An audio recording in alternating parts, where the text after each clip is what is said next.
जितने लोग तैयारी शुरू करते हैं, मैंने देखा शुरुआत में इतना पढ़ना शुरू करते हैं, पहले दिन से 10 घंटा 15 घंटा आराम से। आपको पता नहीं, आपको लगता नहीं कि ये पेट है ना, हजम करना होता है, सिर्फ अंडरलाइन करना नहीं होता।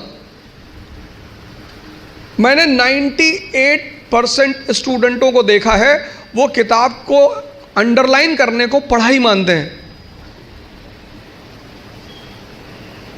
अपना स्व मूल्यांकन करना बहुत बड़ी बात होती है, सेल्फ इंट्रोस्पेक्शन। कभी कभी एहसास होता है हमें कि हम बहुत काम कर रहे हैं, कुछ होता नहीं उस वक्त। बात समझ में आ रही ना? इस क्षमता, यहां की जो डाइजेशन क्षमता है, ये दिखाई नहीं पड़ती ना, ये दिखाई पड़ता है।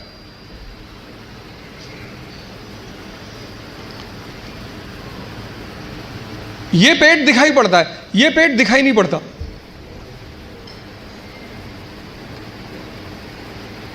अब ये क्षमता विकसित स्ट्रांग कैसे होगी? बड़ा प्यारा फॉर्मूला, सेकंड फॉर्मूला। क्षमता बढ़ानी है मन की, हजम करने की, बहुत प्यारा, जो कि फिर 98% लोग नहीं करते। तुम बिना सोचे पढ़ सकते हो, तुम बिना सोचे पढ़ सकते हो, बिना सोचे लिख नहीं सकते। एक फॉर्मूला है 20 पेजेस पर डे। आप लिखिए। आप किसी भी कोचिंग जाते हैं, कहीं भी जाते हैं, कोई टॉपिक खत्म होता है, उस टॉपिक को आप कम से कम 5 बार लिखिए। अब पढ़ने की आदत छोड़िए, लिखना शुरू करिए। जितना आप लिखेंगे उतना सोचने की क्षमता या हजम करने की क्षमता डेवलप होगी।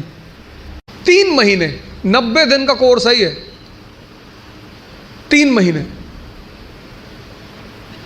3 महीने अगर 20 पेजेस लिख ले गए तो तुम बिलीव नहीं करोगे कि तुम्हारे सोचने की क्षमता कितनी डेवलप हो जाएगी, हजम करने की क्षमता कितनी डेवलप हो जाएगी।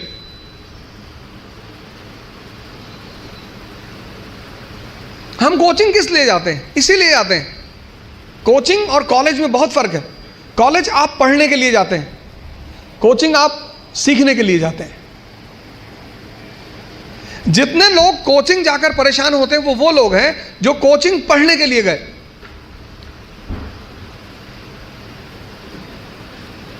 अगर कोचिंग भी पढ़ा रही है और कॉलेज भी पढ़ा रही है तो फिर दोनों में फर्क कहां है?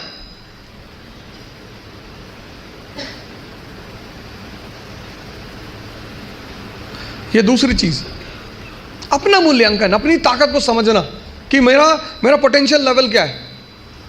क्लास खत्म हुई, आप घर गए, आप जो 2.5 घंटा पढ़ा है उसको रीराइट करने की कोशिश करो। संभावना है कि आप सिर्फ 30% लिख पाएंगे, शायद। कुछ लोग तो 10% भी नहीं रिकॉल कर पाते।